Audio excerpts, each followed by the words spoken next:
Your brain does not possess a separate alarm system for a broken heart and a broken bone. None. When someone shatters your emotional world, your central nervous system processes that rejection through the exact same neurological hardware that registers a physical burn. You are not being dramatic, you are not imagining the weight in your ribs, and you are certainly not weak. What you are experiencing is the activation of your dorsal anterior cingulate cortex and your anterior insula, the precise neural architecture responsible for the sensory and affective agony of physical injury. Think about the vocabulary we instinctively reach for when our feelings are crushed. We say someone ripped our heart out. We talk about feeling crushed, gutted, wounded, or slapped in the face. For centuries, poets and writers assumed these were merely poetic metaphors designed to capture a dramatic mood. They were wrong.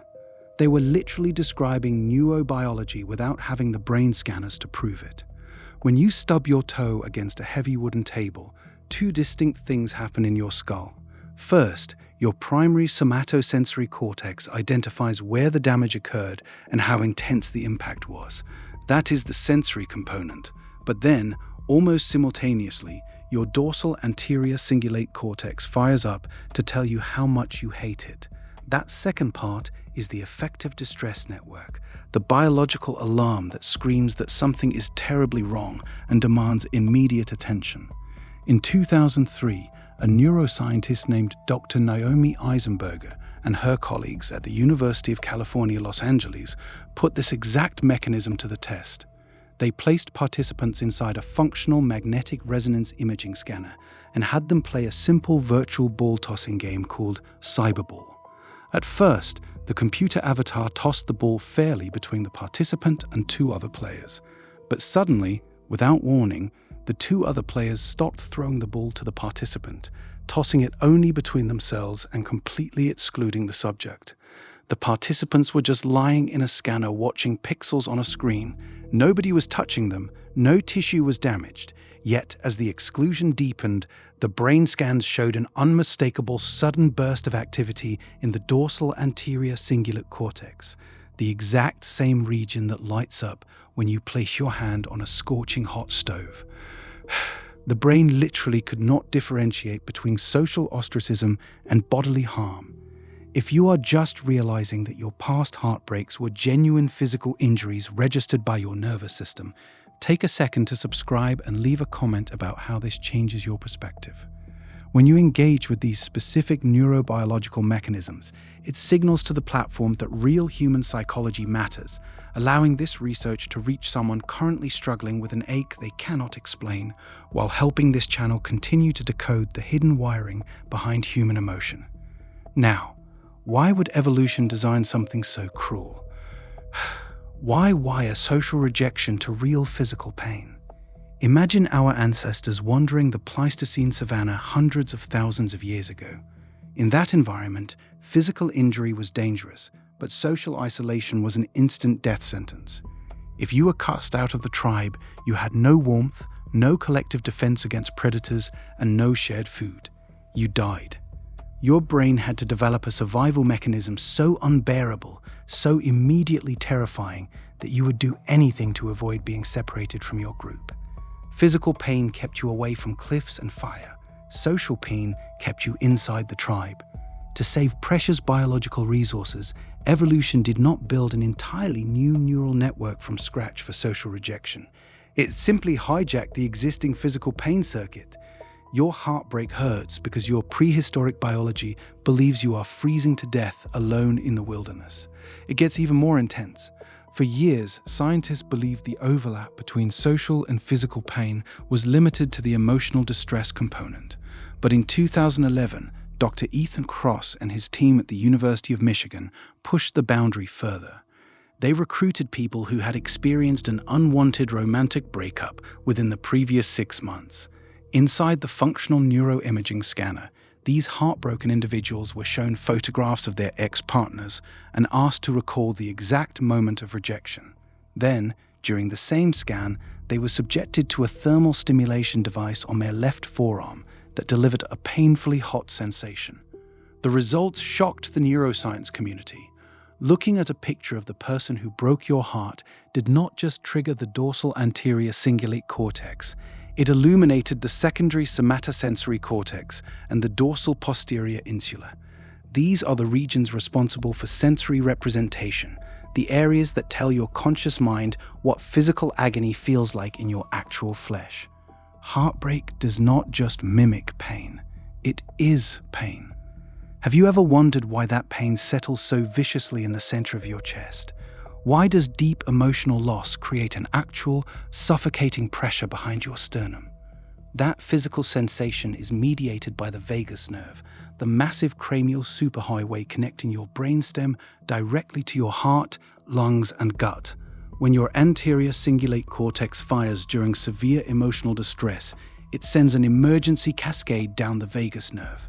This triggers your sympathetic fight-or-flight response, while simultaneously stimulating the cardiac and respiratory branches.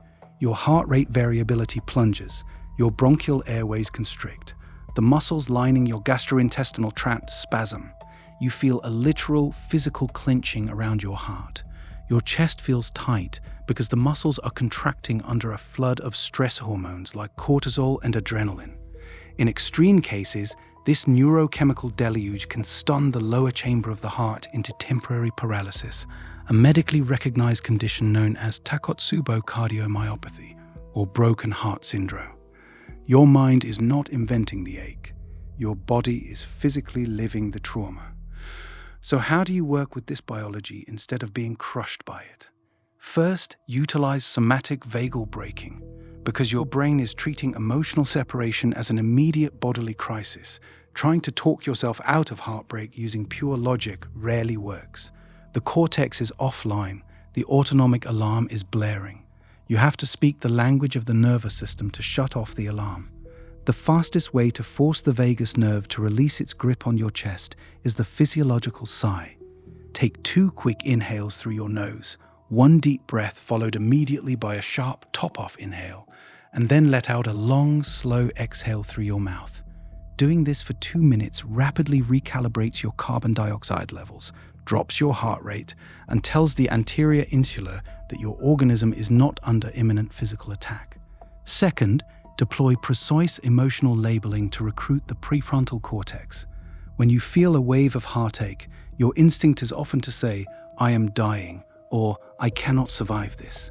This vague catastrophe signaling amplifies the dorsal anterior cingulate cortex. Instead, state out loud precisely what you are observing. My anterior insula is firing, my vagus nerve is contracting my chest wall, and my system is processing an ancestral isolation alarm. Neuroimaging shows that specific, objective linguistic categorization instantly increases activity in the right ventrolateral prefrontal cortex, which acts like a physical brake pedal on the distress signals coming from your deep emotional centers. Third, activate the endogenous opioid system through microconnections. When you lose a romantic partner or close friend, your brain experiences a catastrophic drop in naturally occurring opioids and oxytocin, the precise chemicals that soothe physical pain. To replenish these reservoirs without the person who left, you must seek safe, low-stakes social co-regulation. A 5-minute conversation with a trusted friend, petting an animal, or even sitting in a bustling coffee shop sends sensory feedback through your social engagement system, releasing small pulses of endorphins that act as natural biological analgesics for your overstimulated pain pathways. Look at your past struggles through this new lens. For years, society told you that emotional pain was just in your head, that you should simply move on or snap out of it.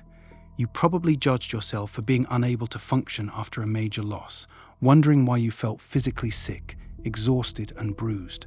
Now you know the truth. You were not indulging in self-pity. Your nervous system was managing a biological emergency equivalent to severe physical trauma. Where did you feel your last heartbreak physically? Drop a 5-word answer down below. Like this video right now so it sits safely in your library as a tangible scientific bookmark, ready to ground you the next time an emotional wound tries to convince your body it cannot heal. You now hold the neurological blueprint for social pain, But this is merely the baseline of how your unconscious brain governs your reality. There is another hidden neurochemical loop driving your daily decisions right now, an ancient biological trade-off that dictates your motivation and fear without your explicit permission. Subscribe right now so you do not miss the profound discovery we are actively breaking down next.